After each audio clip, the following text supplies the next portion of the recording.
write, paint, dance, and sing to spread the word. Hello, I am Reva Nelson, author and writer of 4 books, and it's my pleasure to interview Sarah Jacob, who is a lawyer and the owner of SMM Law Professional Corporation. Welcome, Sarah. Hi, Reva. It's great to be here with you today. Well, I'm really thrilled to talk to you because you have a great interest in the arts and you do a lot to support the arts.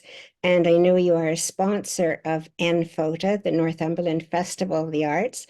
So my first question is to ask you why you are a sponsor. What is important to you about the arts?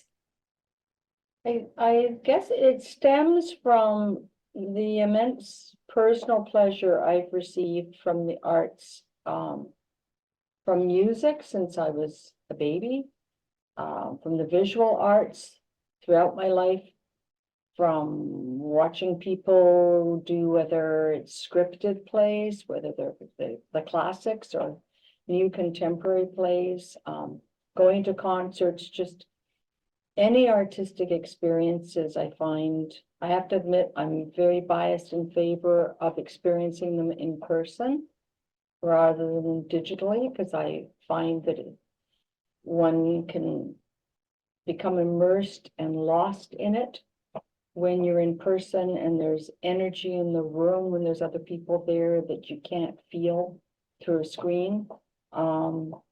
Just it's a source of immense pleasure and fascination. I really enjoy it.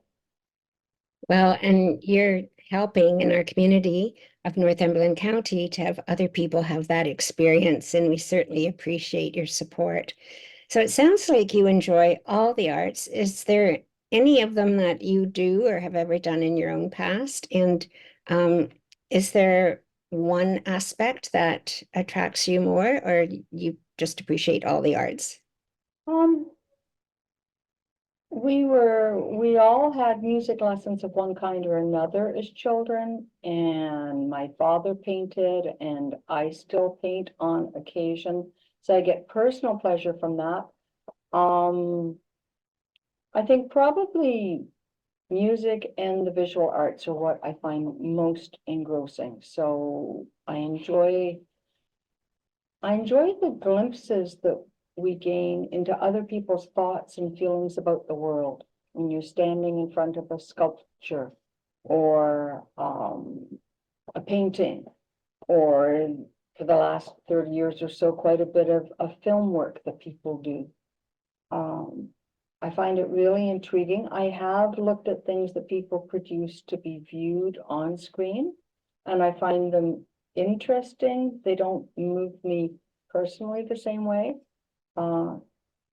I like the fact that when people are engaged in the arts, I feel it brings out our humanity.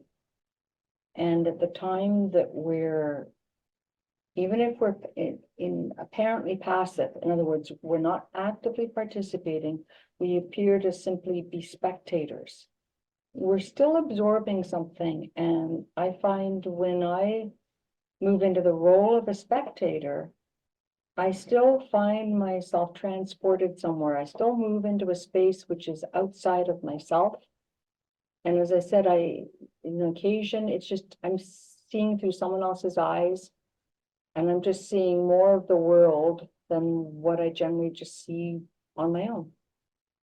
That's a beautiful response, and I think there are a lot of people who feel that way. There are quite a few who don't feel that way, who we would like to encourage to come out to NFOTA. The festival offers so many different aspects of art, performances, visual art, poetry. There's just so much going on. Do you think there's anything that could connect people who don't feel what you've just so beautifully expressed, to give some of the different expressions of art a try when they maybe feel some trepidation if they haven't been introduced to it early? Well, I think one has to be willing to be curious. I would think anybody who travels from time to time, there's probably some curiosity at play there. And so it's a similar thing. You're not necessarily leaving your own community physically, but it's a form of mental traveling because one is, so there's the risk I think a person is taking is they might experience something that they find upsetting or distasteful or possibly boring. And I think people are apprehensive of that. So you have to be prepared to say, I'm going to give, you know, a half an hour to go into this particular art gallery or an hour and a half for this particular concert. And I don't know if I'm going to like it or not. And be prepared to take that gamble. But as long as one is prepared to take that gamble, it's fascinating the things you fall over. Yes, I think you've expressed some things that other people I've interviewed have said as well. And they're two of the main qualities, which is being curious and being open and not being afraid of what is there. I think some people believe they have to have a certain level of intelligence or education to walk into a gallery, say, which is Right. totally not true at all. And that curiosity goes a long way to appreciate the arts for sure. Well, I view it a little bit like I do with wine, where people will say, would you like red or white? And I will say yes. So it's You like it's to a mix simple, it, do you? yeah, I don't know a lot about art, and I'm to a certain extent one of those people who will say, well, I know what I know what I like when I see it. But it's just I just find one is unceasingly surprised by what other people will create or have created. It's just very intriguing. I think that's very true. The arts get a lot of support from government, and well, not enough usually, but some support from government. And it's very important that people like yourself are helping out and sponsoring different events. It's really appreciated. Do you think the arts can be self-sufficient, or basically there's this reliance on some kind of grant that's just ongoing? Well, the impression I have from the outside is that the countries where artists appear to more easily be able to make a living are countries that have very strong government supports for artists. When we look through history, much of what's come down to us in the artistic realm was funded financially by patrons, whether it was various religious institutions or religious leaders or secular leaders like kings, other types of monarchs, sultans, and so on.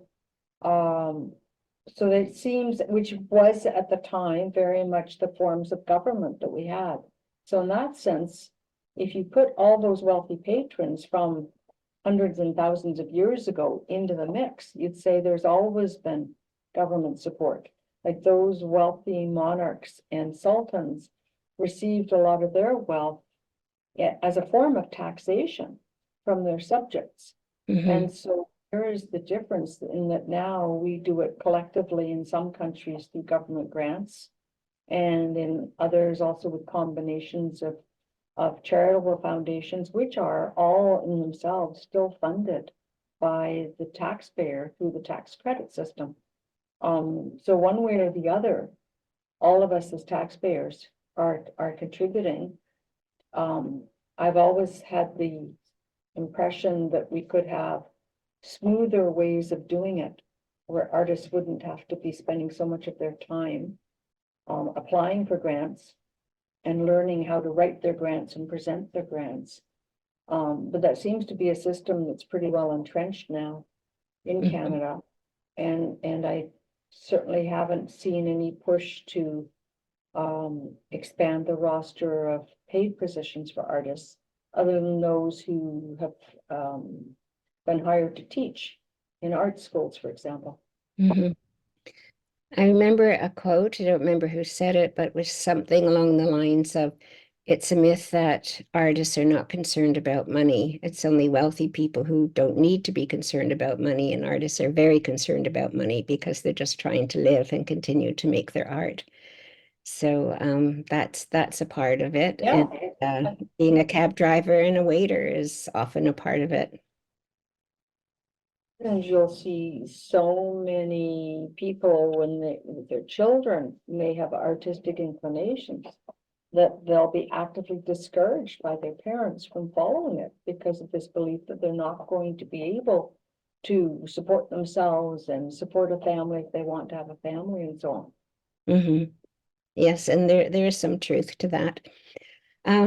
In terms of Northumberland County, I think we're very fortunate to have so many artists of all types and fields who seem to have gathered in this area. And there's a lot of music and art and all kinds of different events going on here. Is there anything that you feel is missing or that you would love to see more of in Northumberland County? I find it's a challenge to find out what is happening. That now that we no longer have a daily newspaper that's out and about, I haven't found a reliable place I can look to see what's on. So I often find out about things either after they've happened or almost at the last minute.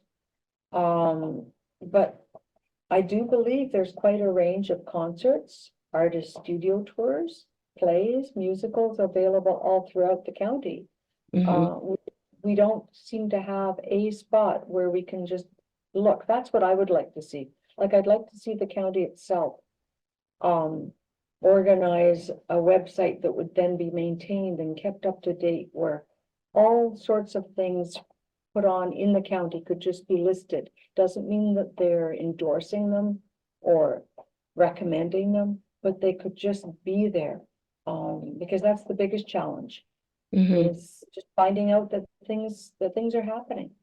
Yes, I think there are a couple of email lists that if you're on those, you get some notice of musical events and that sort of thing. So, but it is, you're right, it's on individual email lists that you need to be on. And so that's an excellent suggestion that I think was started to be worked on at one point, but it's still not comprehensive. So that's something that would still be very valuable in the county. Well, I think that your insights into the arts will be very interesting to people who will see this interview.